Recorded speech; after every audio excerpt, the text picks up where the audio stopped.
एकंदर आपलं पुन्हा एकदा स्वागत। नमो किसान महासन्मान योजनेचा उद्या पहिला हप्ता जमा होणार आहे। शिर्डीमध्ये पंतप्रधान नरेंद्र मोदी यांच्या हस्ते वितरण देखील होईल।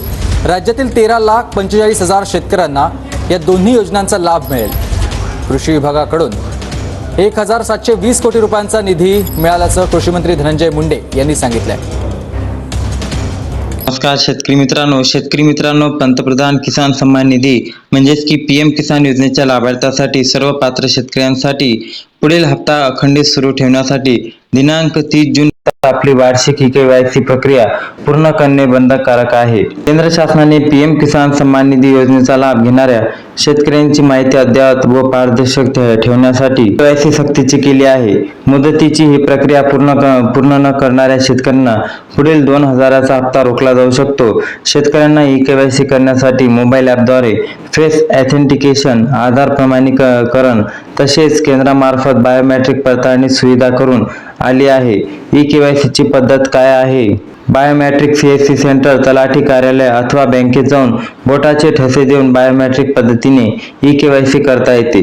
फेस ऑथेंटिकेशन स्वतःच्या मोबाईलमध्ये पीएम किसान अथवा उमंग ॲप डाउनलोड करून मोबाईल नंबर, आधार क्रमांक टाकल्यानंतर OTP येतो। ई केवायसी क्लिकवर केल्यानंतर या ॲपला स्वतःचा चेहरा मोबाईलद्वारे दाखवून घरबसल्याही केवायसी करता येते। ॲग्रीस्टॅक नोंदणी आवश्यक। ई केवायसी बरोबरच शेतकऱ्यांनी ॲग्रीस्टॅक नोंदणी पूर्ण करणे आवश्यक आहे। विविध कृषी योजना, अनुदान व डिजिटल सेवांचा लाभ घेण्यासाठी ही नोंदणी महत्त्वाची मानली जाते।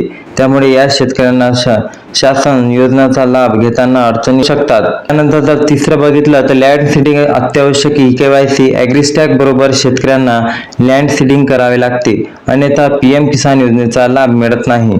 यासाठी शेतकऱ्यांना जमिनीचा 7/12, 8 उतारा व आधार कार्ड तलाठी किंवा जवळच्या सीएससी केंद्रात जमा करून पडताळणी करून घ्यावी लागते। ई केवायसी साठी 30 जून पर्यंतची पीएम किसानच्या अखंडित ठेवण्यासाठी पात्र लाभार्थ्यांना 30 जून पूर्वी ई केवायसी प्रक्रिया पूर्ण करणे बंधनकारक करण्यात आले आहे।